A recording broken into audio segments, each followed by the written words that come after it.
Now, when you say influence, and I want to make sure I remember correctly, is influence the person who has influence has the most options? Is that the way I read it?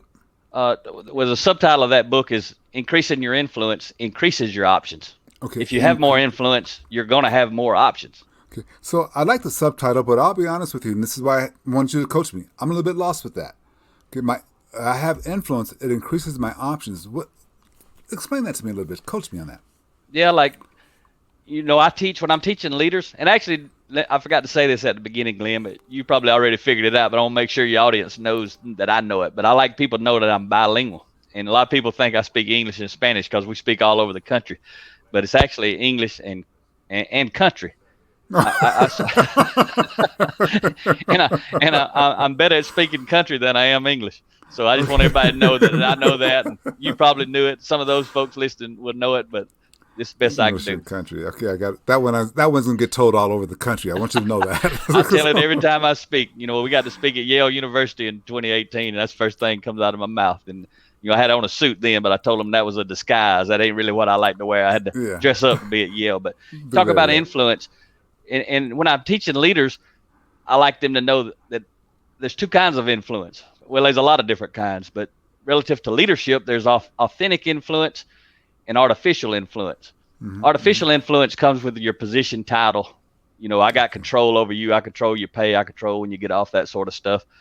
And people follow those leaders. They may not respect the person, the leader as a person, but they respect their position. So they somewhat have to follow if they want to work there and get along. But what I try to teach leaders is to set that aside and lead with authentic influence. Authentic influence is based on your character. It's who you are as a person. So when I say increasing your influence increases your options, just like you see back behind me, that's not all the books I've ever read, but that's a lot of the books that I've read. You can't see a lot of Mm-hmm. them on my phone. But when I started reading these books and started learning about leadership, learning about influence, my influence increased. I never planned to speak at Yale University. I just plan every day to do things to increase my influence. Okay, so like a reading or something like that. So when we talk about though being authentic, there's leaders out there that the authentic person that they know to be is evil, hateful, um, jealous, you know, wanting to keep the other person down so they can do better. So that authentic influence, that being authentic, that kind of, again, you need to coach me up on this a little bit because I think when we're telling people sometimes be authentic, that Yep. means to them, well, okay, I'm mad at you. I'm going to tell you off. I'm going to curse you out. I'm going to punch you. I mean, coach me up on that.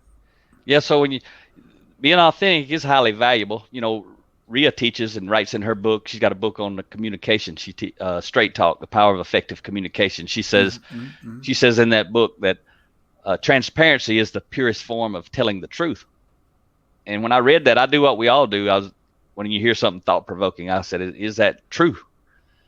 Is transparency the purest form of telling the truth?" And I decided that it is, and why? Why is it? And the reason that I decided it was is because transparency is telling the truth when you don't have to, simply because you want to. And transparency is a key component of being authentic. But like you said, some people are authentically angry or authentically have poor character.